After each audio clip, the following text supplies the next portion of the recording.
Live from Merrimack, New Hampshire, it's Horribly Off Topic!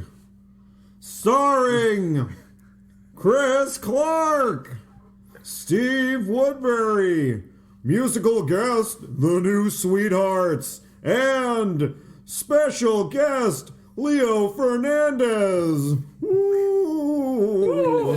Is that how it ends? I don't know. It's been a while since I watched Saturday Night Live. Is there usually applause? Yes. There would never be applause if never anybody be listening to this. Yeah, We were at a place today where you only got one. Well, yeah, thanks for telling me about that. So we went. I mentioned many weeks ago now, probably, that this thing, New Hampshire Media Makers, which is for people who make media, right?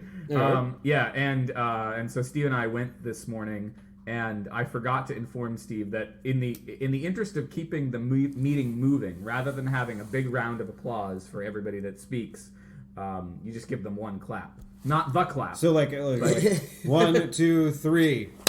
That's basically what you do. That's it. That's it. Yeah. By the way, I'm Steve. Which one am I? You're Chris. Okay, I'm Chris. And then we have Did Leo. I formally introduce myself? We have Leo with us. My name's Leo. Leo. He is I just did a tip of the hat to the robot. Thank you. So you are a longtime friend and a longtime friend of the show. Yeah, I think I've been there since pretty close to the beginning or something like that. And I did visit you in one point and had stories regaling our adventures in a foreign land. Yes, I am the Canadian illegal immigrant. Did I say that on the show? I don't know. I don't think I mentioned that just because I didn't want you to get in trouble while you were still there. I managed to escape without getting deported, so yes, very illegally in Canada, but Nice. not doing anything like contraband related or anything of that sort. You were contracted with the city. Yes, I was officially contracted with the city, but still federally very illegally there under Basically, he was there to get Rob Ford crack cocaine. Isn't that what all city employees were there to? No. I don't know. This is really like Bailey's probably killing herself laughing right now. The joke's for maybe 1 or 2 people. You can't please all the people all the time. Wait, how? No. I can't please anybody anytime. Yeah. You need to work on that. You take some lessons. Thanks. I was thinking about taking fuck you. I didn't even make a joke right. I was thinking about taking. Fuck me. Can we start the show over? Yeah, well, hold on. I wasn't exactly clear about this because this all sounds like magic when I'm listening to it on the radio machine. Do we have takes here? No, there's no takes. No. This is like This is live to tape, or as close to live to tape. This is like that time when was it Charles S. Dutton used to do rock. He used to do rock live. Yes. And somebody that. gets this really like old reference. Thing. It was terrible. This is better than that. All right. We're better than Charles S. Dutton. So what I was gonna say was I'm thinking about taking a class on learning cunnilingus. And that was a whole lot of effort for not that great a joke. You are not quite a cunning linguist, so you would like to... Shut up. Oh, that reminds me. Leo and I were talking the other night. We were at Collins in Aya. Go to I'm going to give them a free plug. Yeah, free plugs is what we do over here, right? Yeah, like, so... Well, we don't it's why we don't make any money, but yeah, free plugs. Yeah, well, Collins is not going to sponsor us. So I like Collins it there. It's a lovely little dive in air, which I managed to walk in and completely put my foot in my mouth. I walk in and they're like, "Oh, Leo and I are discussing which kind of pitcher to get," and he's like, "What do you usually get?" I'm like, "I usually get some sort of garbage like Pabst Blue Ribbon." And then the bartender's like, "There's some people in here that actually like PBR," and I was just like, I did that thing where I was pulling on my collar. Are there really people who like PBR, or was the bartender just... I know there was a person there, and she gave me a dirty look, and I apologized. Does she unironically like PBR? I don't know. Talking hipster PBR? She had glasses like mine, so I don't know. I can't confirm or verify. Confirm or deny. Yeah, sorry. Yeah. What did you end up getting a picture of? We got Long Trail. Yeah, started out with Long Trail. Yeah, we got Stuff Long Trail to got start, fuzzy. and then we got less fussy, and we got Gansets. Gansets. Nice. My uncle and my uncle more, because I think he lives near. Where is their brewery? It used to. We were actually talking about this too. It was at one point actually in Narragansett, Rhode Island, I believe, but it's now in New York. Okay, which is so maybe it's not Gansett. I feel like my uncle had this huge, not pitcher, but like this huge container that he would go and get liquor from a brewery that was pretty close by. So it must not have been Gansett. It must have been something like there's Neshoba. Is there a Neshoba brewery? There's a Neshoba Valley Winery, which I've been to. There was when I was in Marlborough. That was one of my go-to date spots. Like take the tour and have a little wine tasting. Occasionally, I would get lucky and have a good wine. Yes. Oh, yeah. And cheese too. And how about with the date? You ever get lucky there? No, I just fucked cheese. Soft cheese or hard cheese? What? Imagine it started one way and ended the other. Oh, flaccid cheese. Oh, speaking of which, we were also talking, and I was on a dating site recently, and I used to have like this go-to message that I sent, and it was like 5 years ago. I would say, do you think Building 19, the former discount store, which is in the area, look it up if you're not in the area. Are you spoiling your own joke here by over-explaining it? No. Okay. But do you think Building 19 has a website? And Building 19, God rest her soul, is gone now. But they do have a website, and it was pretty actually darn entertaining. And some coworkers and I were fascinated with it, and I would do like a dramatic read of the flyer. I would because they worked in a different building, and so I would drive up to the other building, and just because apparently I had nothing better to do. Like company was closing down, whatever. So yeah, I would drive up to the other building. And I would print out the flyer and I'd read it to them. And the guy we talk about on Red Letter Media, the guy that does the Star Wars reviews, the Plinkett. I would do the Plinkett voice and read all the flyer and be like, "Wow, this is a really good deal on these fucking notepads." I think I bought a.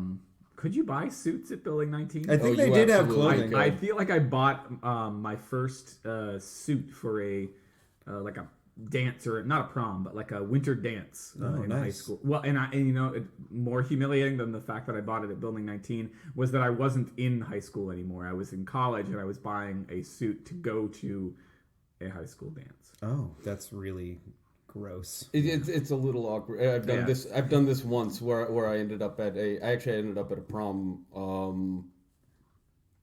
I was out of college at this point, and I ended up at a prom. Oh, you fucking creep! Yeah, no, she was a lesbian. She just didn't want to. Yeah, no, she wanted to be conventional, I suppose, about the entire thing. Didn't want to take a girlfriend or whatever. Right, and I was like, yeah, sure, why not? I had at one point been a bus boy, so I didn't even get somebody else's suit. Like I grabbed the bow tie, the pre-tied bow tie and vest that I used to bus people's tables, and I was like, all right, cool. I went to a prom the year after, but I was 18, so I think that's reasonable. I guess I was 18 or 19. It was my freshman year of college. I ended up going to the winter dance at Chelmsford High. So which Building 19 did you go to? Did you go to the one in Burlington? I feel like because that would be the one that was closest to where we grew up. Burlington, Massachusetts, and there was one in. Well, it used to be Spags in Shrewsbury. Okay, yeah, but it wasn't that one. But then Building 19 bought Spags, I think, and that they operated that particular location as Building 19 / Spags or something like that. I remember Will's dad used to have a Spags bumper sticker on the back of his van. And I don't know why. This is just because people remember the stupidest things in their lives, and I'm like, oh, I have that etched in my brain. Will's dad's van with the Spags sticker. That night of that winter dance, I ended up at Spags. In Will's basement or Will's house. Oh. Because my car, the great Ford Tempo. That thing sucked. It was terrible. Well, my car broke down on, was it Riverneck Road? I don't know. That was very Boston the way you said Riverneck. Oh my God, I went to Riverneck Road. I think the car broke down on Riverneck Road, and Will's house was the closest house of somebody that I knew that had a phone. Back in the days before cell phones. They existed back then. Just nobody had them. Okay, so I had to go to Will's house, and does Will have a sister or like a? Yes. Okay. I took her to my prom. So I think Will's sister was getting ready to go to the dance. I don't think Will was going. At any rate, knocked on his door, said, "Hey, can I call somebody to come get us?" So I ended up taking my grandmother's Ford Tempo and driving everyone to the dance and leaving my Ford. Why we had 2 Ford Tempos in the family, I don't know, considering... Yeah, the track record with the first one. The impeccable reputation of the Ford Tempo. Why not? But yeah, and that same dance I ended up wearing ill-fitting shoes and falling flat on my face in the middle of the dance floor, like as I was trying to follow the rest of the group that I was with, and everyone that I had already been humiliated by for 4 years when I was there was like, "Oh, look at the old guy, he left, and he's still just as awkward." Oh, you boob! All right, so bringing it back to the dating sites and whatnot, and so I would use do you think Building 19 as a website, and everybody would either not respond like they normally do, or be like, "Huh, that's sort of funny." But I thought of another one because I was flipping through like profiles and whatnot, and there was this one girl that just looked like very airbrushed and very not real, like a robot or a sex doll. Yeah. And I was thinking the one that I could use now that I could get no responses to, which would be slightly more hilarious, is, "Hey, you kind of look just like my sex doll." Sex doll or real? Would you go as specific as real doll? Like, well, I don't know if we need to put brand names into it. Yeah, that's just another plug. Yeah. I mean, it is just... I don't have... Just full disclosure here. Full disclosure, Steve has never plugged a real doll. I do not... sex doll, yes. I do not have... Fuck you. I do not have a sex doll, mind you. Have you ever seen a sex doll? Not like in person, but no. Okay. I've seen it on TV because Howard Stern used to have one, and he'd have it in the studio with some when they would do that show that he did back in the day. And I've seen them online. Yeah. On the website. Have you seen the movie Lars and the Real Girl? Oh yes, I did. It depressed the shit out of me. Okay. So should I watch it or should I not watch it? Don't watch it. It's really sad. It's a bummer. Oh, okay. I don't know. It's just it's weird, and unless you are in a really great mood. Yeah. Actually, no, because it probably will put you in a bad mood. Bad mood. All right. So Steve's amazing review of Lars. It was a good movie, but it was a bummer. It was a bummer. Okay. Like Schindler's List. I saw that in high school. Yeah, me too. They had like a field trip to the Tingsboro Theater. No, the one, when I saw it, they brought it to. It was after everyone else. I think they brought it to our high school. Well, we saw it at the theater. Okay. We got to go to the movie theater. Or maybe I didn't see it. I don't fucking know. I think maybe when I finally did see it, I saw it on NBC, and they're like, we're gonna broadcast the whole thing with limited commercial interruptions, and they really did like follow through on the limited commercial interruptions. It was just like two spots where they just pause the movie and they're like, this movie brought to you by whatever. Joe's Dildo Shop. What could sponsor? We're like, well, we couldn't get a good sponsor, so we got Joe's Dildo Shop. Imagine having that sign outside. Like usually because it's a little bit more subtle. Like it's like, oh, adult books and news. Adult books, yeah. Why is it always novelties? Adult books? Yeah, not. Hey, big floppy dong store. And why is it always adult books? Does anybody buy the adult books that are in there? There was that he's pausing is interesting to me. I have in the past. Like I definitely bought adult books. Well, yeah, like porno magazines. No, not like porno mags, but like adult books, like a novel that's a novel that's written. No. Okay. I was thinking that, is an adult book a lot different than like adult fiction? Like, does War and Peace constitute an adult book? And can I find this at a novelty shop? Yes, it's right next to the big floppy dongs. War and Peace. War and Peace spelled Piece, right? And it's all about some guy's dong. That reminds me of one of the jokes that I heard. A Russian guy's dong, right? That's War and Peace. Reminds me of one of the jokes from Jackie the Joke Man. I was listening on the way up to Canada with your brother. Yeah. And it was, lady goes into a sex shop, says, "Where are all the dildos?" Guy says, "They're on the wall, lady." She goes, "I'll take a red one." And he goes, "Lady, the dildos are on the wall across from the fire extinguisher." And then my favorite part of that joke when he tells it is that, like, after that, it gets, like, about the same reaction. He goes, she wanted something big and thick to stick in her twat.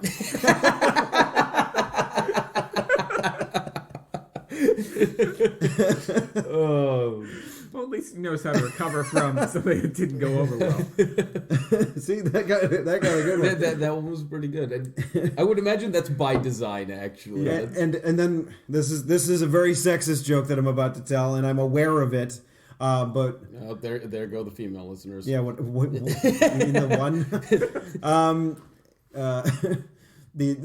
What's the smartest thing to ever come out of a woman's mouth?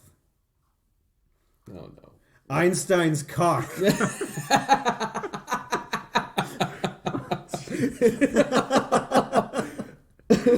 And then my favorite part of that joke is when he tags that with E equals MC blow me, man. Go get the hot dogs and donuts and listen to all this in all its glory. Jackie, you owe me. Is he still alive? Yeah. He's still alive. All right. He quit drinking and smoking. He did. He's on the straight and narrow. Oh, man. Pretty good. What the hell? I can't imagine Jackie the Joke Man on the straight and narrow. It's good, Seems like- I follow him on Twitter, and he'll give you a dirty joke every once in a while. So yeah, it's worth it. Yeah. So yeah, we were at the Media Makers. We were at the Media Makers. Was that what we're talking about? I think so. We are getting horribly off topic. We are getting horribly. Steve, Maybe we're not frauds. That's how you generally introduce the show. Is we call it horribly off topic, but we never have a topic, so we're frauds. So because we can't really get horribly off something that we never establish. That's Right. fair. Yeah. It's just a rudderless boat in general. There was no course to begin with. Yeah. Yeah. But But something interesting happened at the Media Makers. and Besides besides getting the claps. That is really weird, by the way. That really weirded me out because I feel like I did it one wrong clap- the first time. How do you do that wrong? No, I did two, and Chris is like, "Yeah, Okay, no." so- I did not. Everybody else was like, "What?" Or no, what was that sound that they made in Body Snatchers? I was like, I don't know. Like Donald Sutherland making that really high pitched noise. I don't know. I've not seen Body Snatchers. Okay, never mind then. People kept mentioning cities, and you kept wanting to make jokes. Oh yeah. One of my favorite jokes of all time, and it's lame. It's two of my favorites. I'll do the if someone says, I need to get gas, I'll be like, I have gas. Because, insinuating farts. And it's not particularly funny, but I really like saying it. And then the other one is like someone will name a city. And I will go through my memory banks and find one in a different state that I know that they're not talking about. And so we were at the table, and someone, this is before things got started, we were just chit-chatting, and someone said, "Oh, and we're published as far as Rochester." And I'm like, "New York?" And they're like, "No." And I'm like, "Oh, sorry." And it's only funny to me. It's a very Andy Kaufman, I'm going to annoy people kind of thing. Yeah. And so, like, people kept on, because it was... somebody brought up Dover. We're out near the seacoast area of New so near Hampshire. Portsmouth. Yeah. And people kept on saying Dover. Yeah. And my go-to one there is Delaware. Yeah. And I kept on wanting to say Delaware whenever someone said Dover, but I'm like, don't do it. This is their time, not yours. You can shine later, buddy. Yeah. But like, I that goes back to what we were talking about last week. And I think I definitely have a little OCD going on because that was a compulsion. I really wanted to do it. I could tell. I was holding back. At least I have compulsions. You looked a little gassy. Yeah. Bringing it back. Yeah. No, but it's funny. The well, not that, but it's funny because at least my compulsions are just I want to make shitty jokes. And not that you want to rape or murder people. Yeah, Yeah. I think that's really great. I think I suppose that's given. I want validation. Leah. That's why I'm looking at you. Given your degrees of atrocities here, I would say that terrible jokes rank somewhere below, mass murder or raping people. Or... Oh, E equals MC. Love me, man. Do you have any compulsions, Leo? Do I have any compulsions? Yeah. Coming up here to go see him is basically it. Every morning I wake up, I'm like, I'm not going to do this again. I know I feel terrible about myself immediately after seeing Steve. Yeah. But then, sure enough, I end up back here, and I'm like, why? Oh, Why did I come do on, this stop again? it. By the way, you live basically in low Earth orbit. I didn't realize that this was an hour and a half away from where I was coming from. I got into my car and I got a text from him. He's like, "Oh, we might be a little late," and I'm like, "Oh, well, I might be an hour late because I grossly underestimated the amount of time Well, that it takes." the thing is, we weren't sure if you had left yet when we got back, and so we were thinking about maybe having us meet at my place, but it didn't end up being in the cards. So thank you for coming up to New Hampshire. No. And doing. If you do it again, we'll probably do it at my place. Yeah. Where it is far warmer. It is warmer, here. because I have started turning on the heat. Yeah, I try to turn on my heat. Doesn't do anything. I'm sorry. We each got the fireplace. I got the fireplace, and when we turned on the fireplace, when we used the some people actually have the ones you can just turn on. We go to start a fire. We don't use the fireplace that often, but we go to start the fire last night, and whatever I put in there for kindling causes so much smoke that every smoke detector and fire alarm in the house goes off. Did you clean the flue?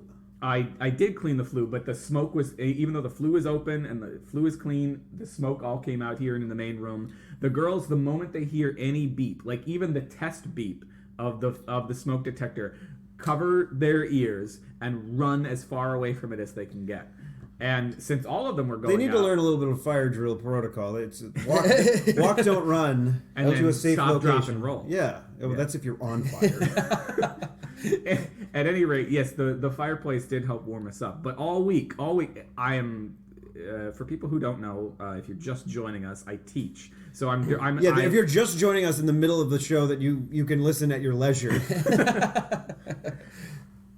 Fuck you. Derailed. I am a teacher, college professor. I'm in between semesters. So right now I'm doing all my work from home. And I'm doing all my work from home with my fucking furnace on the fritz in the middle of one of the coldest weeks we've had so far this winter. And I'm sick of it, but I can't do anything about it. They came and finally checked it out yesterday for the second time. Different company. Don't want to get me started on that. Because it's really boring. Don't unplug those. Is that like a negative plug? Yeah, no. Second company to look at it came out. They inspected everything. They think it's probably some sort of system board inside the thing, possibly. Although they were trying to upsell me on a new furnace. Really? That's shocking. That's shocking. So yeah, it's like 50 degrees in here, something like that. It's pretty cold. Well, I'm glad for the explanation because I thought this was just a typical New Hampshire thing. No. It's like because this is the Great White North of America. Yeah. And white, not great, and yes, north. But they have the White Mountains. Those are like with a lot of white people. Yes, definitely. But that was why they named it the White Mountains. This is where the white people go. This is where the white people at, New Hampshire. This is the most racist state in the world. Pretty much, probably out in Portsmouth where I've done some theater, they try every once in a while. Someone will bring up like they want to do Othello. Like, okay, yeah, do Othello. Where are you gonna find the fucking black dude in New Hampshire? Like, the one black actor. He's like, yes, I need work. I just watched Wish I Was Here, the Zach Braff movie that he kickstarted.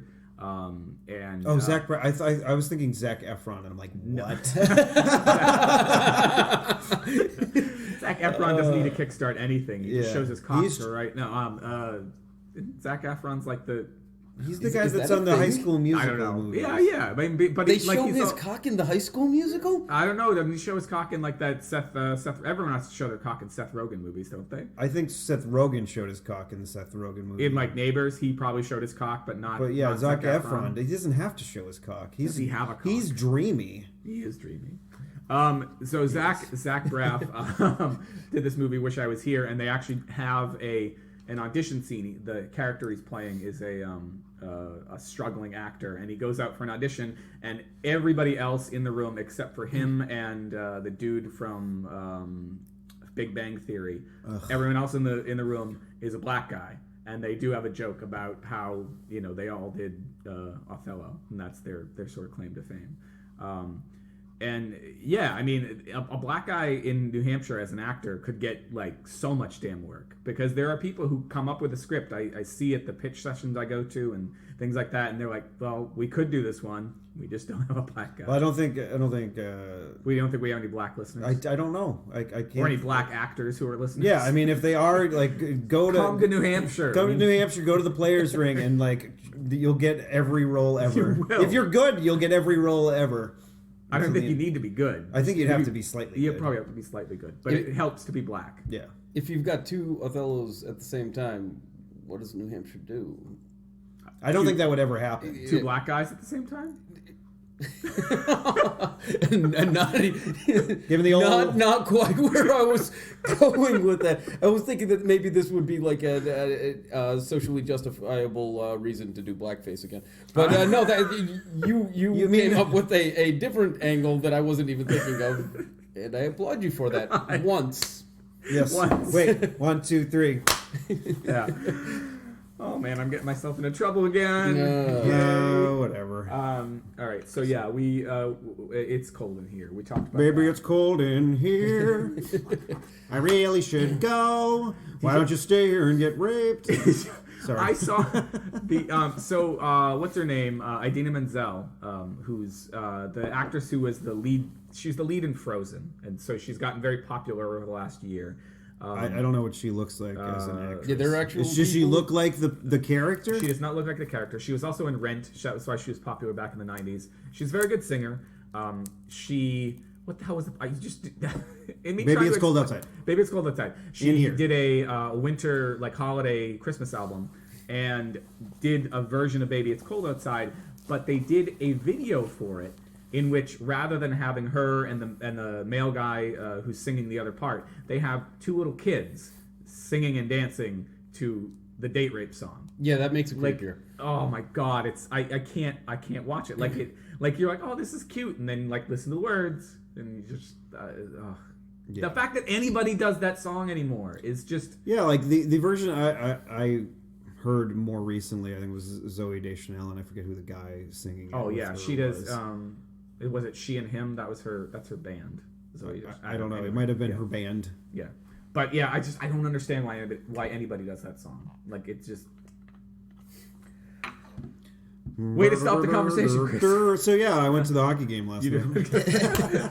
No transitions at all. Whatever. Who gives a shit? I'm just looking at what's on the paper. Yeah, you went to the hockey game last night. Did you watch any hockey at the hockey game? Well, the thing is that we went to, it was at the Centrum or DCU Center. Yeah.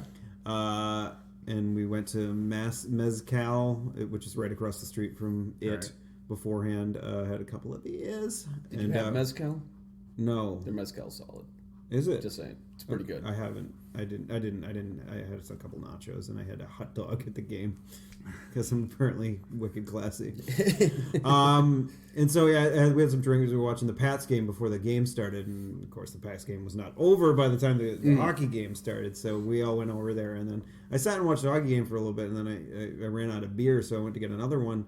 And like everybody was standing at the bar watching the football game. Yeah. Like I was wondering, I'm like, there's hardly anybody in here. And the reason was everybody was standing at the bar watching the football game. And like why? I mean, I get it. You bought tickets to this hockey game, and you didn't know in advance. and you didn't know in advance when the Pats were going to be playing. But really, like.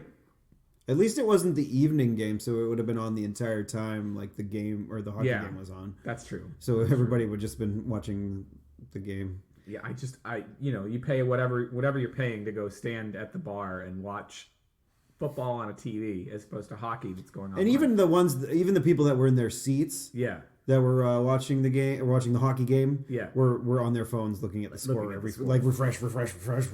Well, because the score changed a lot. Yeah, like yeah, that was not one of the this season so far has had a lot of games that have just been kind of over within the first quarter or the first half or whatever. That was not one of them. Yeah, that was close up until the end, which is why it was probably a better game and more exciting game to watch. Yeah, you could tell the announcers who are normally the Sunday Night Football announcers were just like, why couldn't we have one of these fucking games during the regular season? Because it sounded like I didn't watch a lot this season, but it sounded like every Sunday Night Football game, or almost every one, was a blowout, and then they just lost everybody, or didn't matter. It was between two teams who were insignificant and out of it. Well, not last week because that was the beginning of the playoffs, but the week before that, the Pats played Buffalo, and they just sent all their second string guys in to get some work. And surprisingly, we lost that one. Surprisingly, yeah, no, but this not that we're a sports podcast. I mean, it was a great game. I was screaming at the TV a lot. I didn't get a chance to because we were at the restaurant and I couldn't hear the game. Yeah. And I don't know, the TVs were a little bit too far away, and I was like, why don't they put the sound of the game on? Like, right. What's the problem there? I don't understand. And bars are loud anyways. Well, all I was gonna say is, I find it weird that I want to agree with a newscaster. Generally, I want to punch newscasters. But the guy who was on Channel 7 after the game, Amorsino maybe, he was talking about resiliency. And as a Pats fan, like, if they had lost yesterday, I would have been singing an entirely different tune. But as a Pats fan, I was like, it's good that they had a hard game that they had to actually like struggle to win, because they've generally lost those games. Or they've had games where they just blow everybody out, and I was like, all right, good. They won a tough one. They can actually still win a tough one. Yeah, I mean, but like the thing is, I mean, we've got 3 Super Bowl rings. We should have had 5. Hopefully, we'll have 4. 4. If we, I would rather them lose next week than get to the Super Bowl and lose again. Because it's not going to be the goddamn Giants again. Yeah, well, yeah, but if they get, and there's already people who are all over, Brady is just people I follow on Twitter last night, I was so close to blocking and unfollowing like these assholes who are they are so anti New England anything and almost just to be contrarians that are already like, well, Brady's just coasting on his on the 2000s, and he hasn't done anything great, and all these other people are way better than him. Like, if he goes to another Super Bowl and loses again, they don't have to make that point anymore. They'll just be like, look, he won 3, he's now lost 3, he's mediocre. What are you talking about? You don't get to the Super Bowl. I think they're wrong. Yeah. They're wrong, but that's what they'll say, and I will have to continue to block them or ignore them. Yeah. Well, but I mean, on what? And we are turning this into a sports show. on what pedestal do you put somebody like a John Elway? Because John Elway has been to more Super Bowls than any other quarterback ever. He's been to 5. He only won 2 of them. Right. Elway is usually upper pantheon quarterback in the way anybody looks at him. I just these people, and some of them are people who lived up here but then moved to New York, and I generally just blame that on a lack of character. They have some character defects. This guy over here is not necessarily. Well, I mean, you'll root for the Pats. When I'd like to think that I bring a certain amount of objectivity to this because although I will cheer New England, they are my AFC team. My heart and soul is with the 49ers. I've been a 49ers fan. Oh yeah. Well, I think there are certain teams that I just generally like. And then there are other teams that I like. The 49ers are a team that I like. The Saints are a team that I like because I don't know, I went to New Orleans at the right time in my life and right before the flood, that I kind of like have this soft spot for New Orleans. I've always had a soft spot for the Cleveland Indians. It's probably Major League. Yeah. Like, and I can probably guarantee it's Major League. But they're the same hard luck case, just like the Cubs and the Sox were the perpetual losers and now the Sox are won 3 World Series in our lifetime. Right. after 86-year drought. Yeah. It's a little crazy. 49ers is cool. So 49ers are your football team. What about the other sports? Oh, other sports. I tend to run New England just about everything else. It's really just football, and that's only because '94 season was the first season of like the NFL I ever really remember watching games other than just watching the Super Bowl and going, "Yay, look at the football!" Yeah. And then getting really excited for the commercial break because I could see the Bud Bowl. Yeah, that was actually what I wanted to see. But in '94, like I was finally old enough I could watch football, and that was Steve Young's Super Bowl year. So I had, throughout the course of the season, attached myself to the red team. That was probably the justification that I had. I was like, "Yay, red team!" And then red team won, and I was like, "Yay!" And then they were terrible forever, but I stuck was that Young's with them. one of his last years? Was that his last year? No. It was the one that he actually won the Super Bowl in. But Young kept on playing. Till 2000 or something like that. So why did the they Patriots drop off? Do you remember why they dropped off? They were still relevant for a little while. Okay.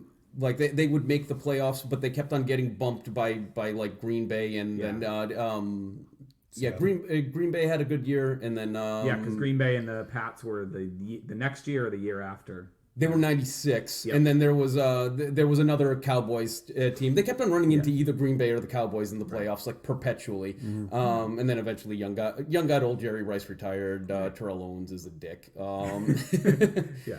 All right. Well, I'm gonna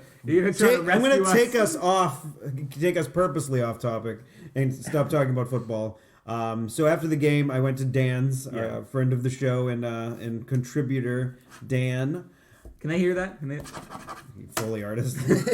I went to his place afterwards. What'd you do there, Steve? Fuck you. Why don't you fucking lay it on a little thicker? What'd you do there, Steve? I didn't mean that literally. So I got there and Dan was doing some karaoke, like at home. He has like a bunch of karaoke songs, and we were. Isn't karaoke at home just singing to yourself? No, but we have the music accompaniment. Oh, okay. Like cool. he has the karaoke. But was he thing doing it by himself before you showed up? Yeah. Because I was just thinking, like, when I'm in the shower singing, I don't call it karaoke. He likes doing karaoke, and I came over and I had a joined rock him. band. I got Rock Band the year that I got the Nintendo Wii, and I never bought any of the instruments. It was just a glorified karaoke. Yeah, you had the microphone. I had the microphone. That was it. Yeah, I think I got the keyboard later, but I never got any good at it. And the best part of the evening was I got to sing a song that I sang in karaoke. Wait, explain this again. The theme song to our show, "Diary of a Hobo" by the New Sweethearts, is a song that I did sing, and Dan made a karaoke version of it. Because it was pretty easy on his part. It took him. Well, it wasn't easy, but he had he didn't have to take the words out because he already had the source file of the music. So it was easy in that respect. Gotcha. But it took him a lot of effort to get the words to sync. I was going to ask. Yeah, did he get the words up? Yeah, it was up there, and it looks like I think he has a karaoke program, and he made the song in karaoke, and I sang the song that I sang in real life in karaoke. See, I feel like that's almost cheating because, I don't know. Well, basically, that's what I did in when I sang it originally. Yeah, it's just the words were on paper instead of calling this karaoke, you could have said that this was a house concert by the New Sweethearts. Yes, and you don't just for Dan and I. Dan and I and the cats. I mean, you mentioned this at Media Makers, and I mentioned my friend Andy Hicks. Hi out there, Andy, if you happen to listen. Has a one-man band called the Pluto Tapes. And Andy does most of similar to what Dan does a lot of the programming and instrumentation on a computer, and keyboards and whatnot. And then he adds a live guitar. Well, so when he goes out and plays, he has when I've seen him play, he has an iPod with all the backing tracks. He plays the live guitar and he sings. That's what. I mean, it's you could be making this more grand than you're making it sound. I know, but the cats are an audience. They're the thing is, it could be the beginning of the New Sweethearts reunion tour. We could actually, Dan actually talked to me about it, and I don't know if it's possible or plausible, but we were like, let's try to perform a live show. And I'm like, who the fuck would want us anywhere? Like this is my. I have my a one-man band that I've never done a show, and I've always wanted to do that. But okay, well maybe you can it'd be a double bill. Yeah, horribly off topic and concert. Yeah, we should get that in the works. But yeah, But bands like They Might Be Giants and Ween, that's what they used to do. They Ween definitely had like a recording, and they just push play on it. Early Nine Inch Nails shows were like that too. I mean, Trent was up there maybe with a guitar, maybe with a keyboard, and most of it was so it was just the two of them and the tape recorder of what they stuff, the backing stuff or the beat, and then they would play the guitars along with it and sing. Yeah. And then, eventually, I think it was around Chocolate and Cheese is when they got an actual band together and started touring as a band instead of just Dean and Gene. Yeah. I mean, it's I think what you end up having to do, and this is what I remember talking to Andy once or twice about what he was going to, because he wanted the Pluto tapes to be more of a performing thing, I think, at some point. And he was just like, it's just about visual interest. That's the trouble is, how do you... because people go to see a live show, they kind of want something to look at on the stage, and if it's just you and your tape recorder, and you're not doing anything visually interesting, they're kind of like, well, I could just listen to this on my iPod. Well, they probably wouldn't anyways. The New Sweethearts, really? I'm kidding. Whatever. I think the new album is really great. So if you can find, I think the link is always in the show notes. Link is always in the show notes. Yep. Check it out. Listen to the whole thing. It's a bunch of really fun stuff that. By the way, mostly Dan and I did. Where can people find the show notes for this episode? Oh, it's. I don't know it either. I think it's 24. I think it's 24. 24. So it would be clarkwoods.com/hot/24. All right. So a while ago, Leo sent us an email. Yes. Saying that he was going on a little journey, and he was going to listen to a bunch of episodes on his way to his journey. Do you want to talk about your little trip? Sure, why not? I literally emailed you guys on the bus to New York City, which was the first leg of my multiple leg journey that eventually got me to India's Hat. I like how that has become a thing now, because I'm like, oh, it's right there. It's India's Hat. But yeah, I saw that the bus had Wi-Fi, and I was like, I'll shoot these guys over an email or whatever, just a little thanks for keeping me entertained, which it helped, and you guys also get me largely entertained through my time in Canada and everything. I think I explained to you before. There were more than a couple of Canadians who were looking at me real sideways because I'd just be going through their yard, like looking at their trees and stuff like that, and then I'd just kind of start geeking and laughing out loud, and people were like, "Who's this weird guy?" No, I think they were like, "Who's this hoser, eh?" But yeah, no. So I was on my way over there, and I figured I'd shoot you guys an email, and then I had like a 20-something hour trip over there, 8 hours in Istanbul. Not Constantinople. Not Constantinople. Do you know how hard it is to get that song out of your head when you're in that city constantly? Because I laid over there for 8 hours on the way there, and then 20 hours on the way back. So I actually got to get out into Istanbul. Were there people playing violins in the background everywhere? So you're like, damn it! No, it actually, Istanbul's a weird place because the great majority of the city seems very modern, up to date, almost New Yorky, large buildings and advertisements everywhere and everything. Yeah. And then you get to Sultanahmet, which is the old Constantinople section, and you are like, whoa, just you are in the Middle East. Call to prayer is playing, like mosques everywhere, just ancient stuff all over the place. Cool city. I wish I'd had more than 20 hours there, but yeah, it would have been nice if I could have gotten They Might Be Giants. As much as I like that song, They Might Be Giants, going constantly for like the 20 hours that I was there, it wore on me a little bit. Understandable. Nepal. Which is India's Hat. Which is India's Hat. This is where I went. This was vacation. This is the vacation equivalent for me of going to a convenience store and deciding that I wanted a box of Altoids, because I went in there for something. Because I was very literally, this was an impulse buy. I made the decision between first thinking about I should go to Nepal and actually buying the plane tickets. It took me like 3 days, something like that. That's a pretty impulse decision given It was the size very of the, impulsive. Yeah, I'm much more of a planner. When I went to Seattle, I planned for at least. I was talking about going for most of the year, and I went in October. Yeah, when we went to Florida, it was actually way faster, the planning, and I think everyone was a little uncomfortable because we started planning no more than like 6-8 months ahead of time. And I know that's not as major a trip, but it's just like we are planners. Mm. And typically I am. Like, I'm supposed to be going out in a couple of months, and I've had this trip planned for like 2 years now, and somehow I wedged in this 3-day like jaunt. And in you between there. climbed like a really high mountain, right? No, I climbed what I would say is a really short mountain by Himalayan standards. By Himalayan standards, this is the shortest thing that I possibly could have climbed over there. No, I was trying to get you to say that. Yeah. Pulling the veil away. So no Everest for you.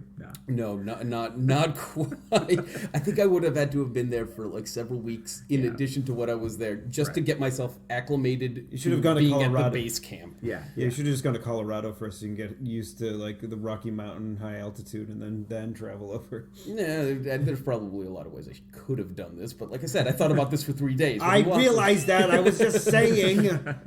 Fucking hell. I'm sorry for not getting to Everest for you. So do you know the way to Kathmandu? I do know the way to Kathmandu, and it... Sorry. I don't know. That made me think of like that.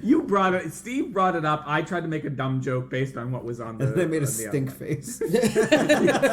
So don't make a stink face at me for your damn joke. But that made me think of do you know the way to San Jose? Do you know the way to San Jose? Whoa, whoa, whoa, whoa, whoa, whoa, whoa.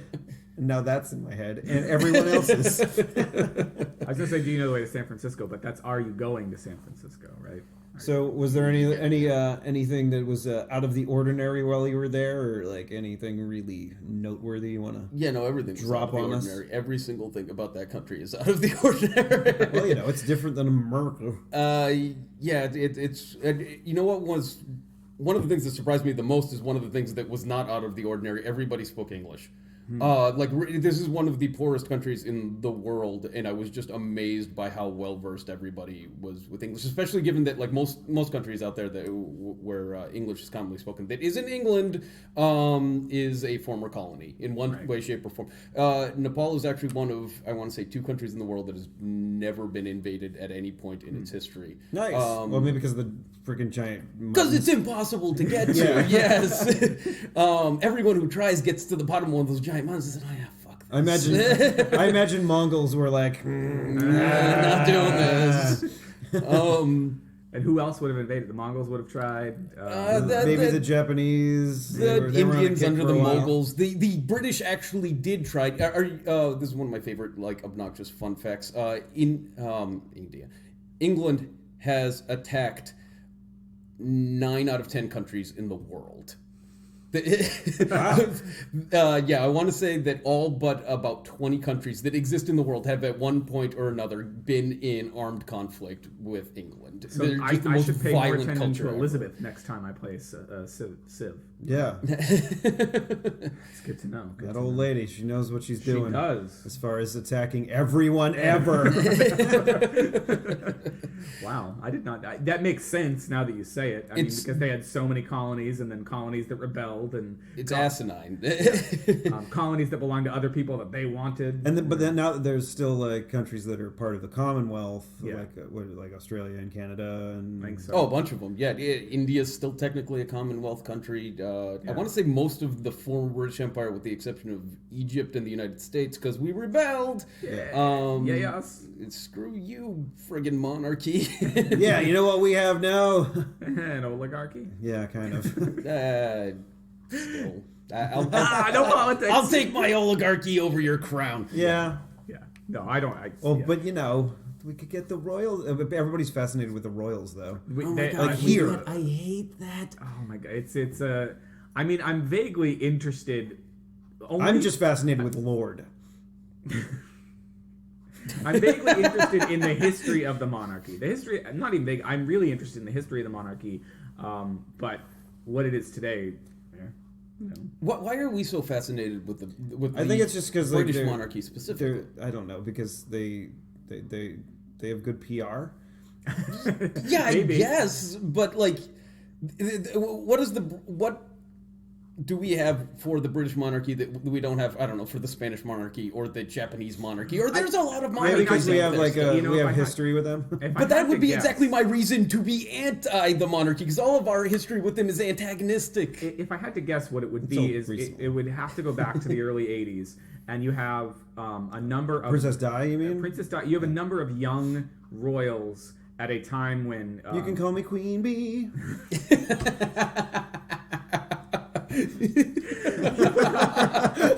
You were holding on to that for a little bit, weren't you? I was. You could. There's my OCD again. You have Charles and Diana. You have Fergie and whoever the fuck she married. You have all of these people at a time when the leadership of our own country is Ronnie Reagan, who is old. So hold on. Well. So there's nothing wrong with it, but he's a Hollywood guy, so there's an increased interest in I don't know. I'm talking on my ass here. You mean most of the time? I'm sorry. Are we gonna get to the email? We are gonna get to the email. Yeah, we're at 50 minutes, so we probably should get to the email. Yeah, no. But, do you have any more?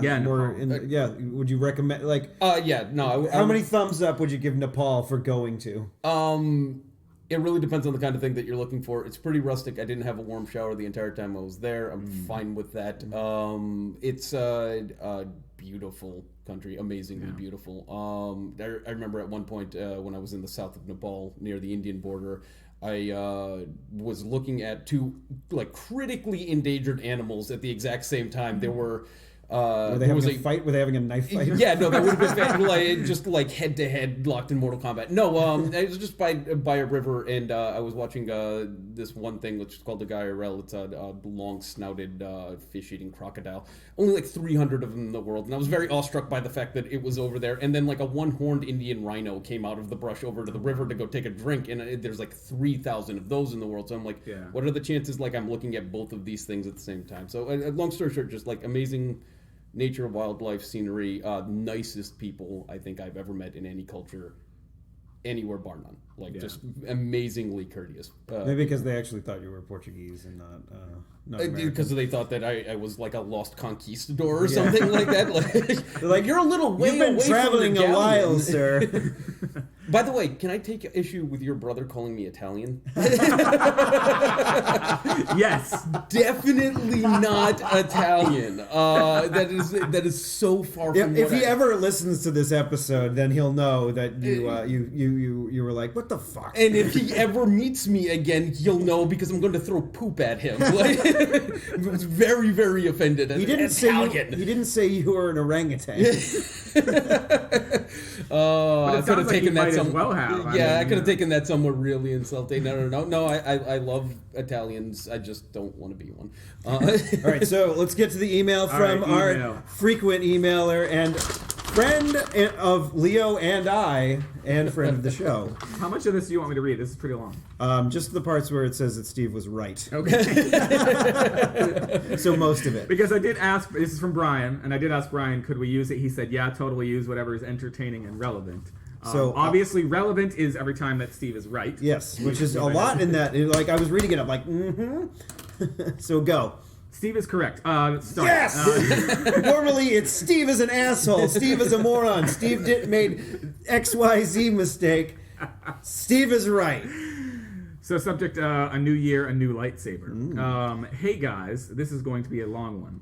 Steve is correct. Number one. I was editor of the Onyx when Steve submitted interesting story, and while it may not be the actual first time I scanned something, it is the first time I ever remember scanning anything. Editor of the Onyx is a funny way to put it, though, because really I wasn't so much the editor, but the, quote, only person who did anything. Let's see. Everyone else just voted on the submissions. Anyway, Steve was correct. His story was universally liked. Steve was correct. Yes! His story was universally liked across all members of the magazine, save one idiot. We're not going to go any further because he actually names the idiot. I don't think he gave her full name. Oops, it's a her. He gave gender. All right, so she sucked and never got the hint that she sucked. But everyone on the magazine thought the story was funny, and it was worth putting some humor in between the serious stuff. I agree. I think, generally speaking, college literary magazines in particular, the students get way too focused on bummers. And speaking of bummers, I should put in the show notes the photo that we were sharing just before we started recording of Rob Gronkowski's bum. For the ladies out there. The ladies. For the ladies. As for I'm gonna skip that part because you should have highlighted it. You should have. I asked you about highlighting it before we started. Oh, I probably ignored what you said. Steve was incorrect about that. I am correct always, according to Number 2. Oh. I've been waiting for you guys to bring up the new lightsaber since you mentioned the Force Awakens trailer many episodes ago. I'm going on record as liking it, and I was a bit puzzled as to why people hated it so much. But then I was having trouble articulating why I liked it, so I did some researching, and I found this article, which we'll put in the show notes. Thanks, Brian. It reminded me of the Red Letter Media reviews of the prequels when they point out that the fight isn't about flashy moves, but about what is happening in the background.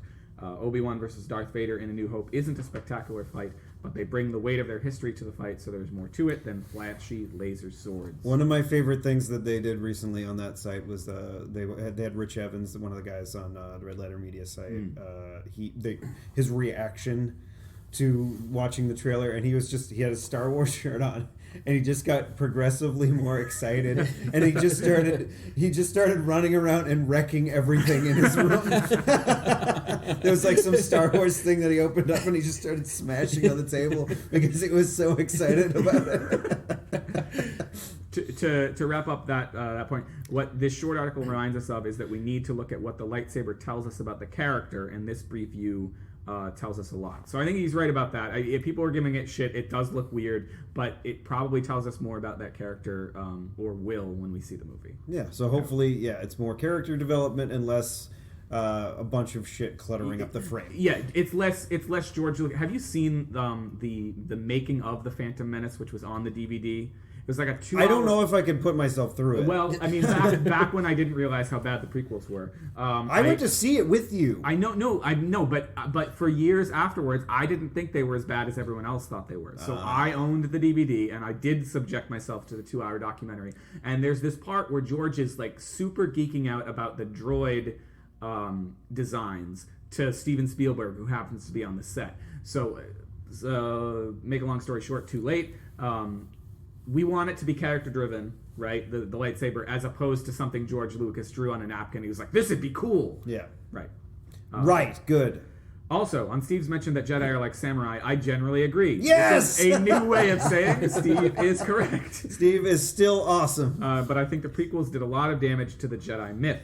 Aaron Diaz, writer of the webcomic Dresden Kodak, has a lot to say about Star Wars, and I can't find where he originally said this, but he argues that creating a Jedi training academy was a stupid idea and ruins their mythology because it homogenizes Jedi. At the beginning of A New Hope, the Force is referred to as a hocus-pocus mumbo-jumbo, when only 20 years before that, there was a fully operational Jedi Hogwarts. Basically, yes. Yeah, it's a very good point. Way to go, Lucas. Nice writing. Number 3. When I first wrote the show many months ago, this is the part where we get my brother in trouble again. Yes. When I first wrote the show many months ago, I was going to mention to Chris that I knew his brother. I'm glad I didn't after John flat out said he didn't remember who I was on air. John is he thought you were Italian and he didn't remember Brian at all. I would love to see, like, in his memory, what actually happened. Like, Brian is just like a dotted outline that no longer exists, and I look like Christopher Columbus. You look like Christopher Columbus, and you have one of those paddles with a rubber ball on it, and you're kind of smacking it. I feel bad now because one of the things that John said to me, he does. I don't think he likes to be made fun of. So I feel like who likes being made fun of? He's not going to listen to this anyways. No. All right. And if he does, he'd be like, "Oh, well, you know." He's going to turn it off at this point. He's like, "Oh, they're ragging on me." Yeah, Done. damn it. Steve missed the opportunity to remind John of who I was by listing movies and asking him if he was an extra in them. Yeah, he would which just I like did every a lot movie of he could times. think of, he would just say it, John. You're like, "Were you in this?"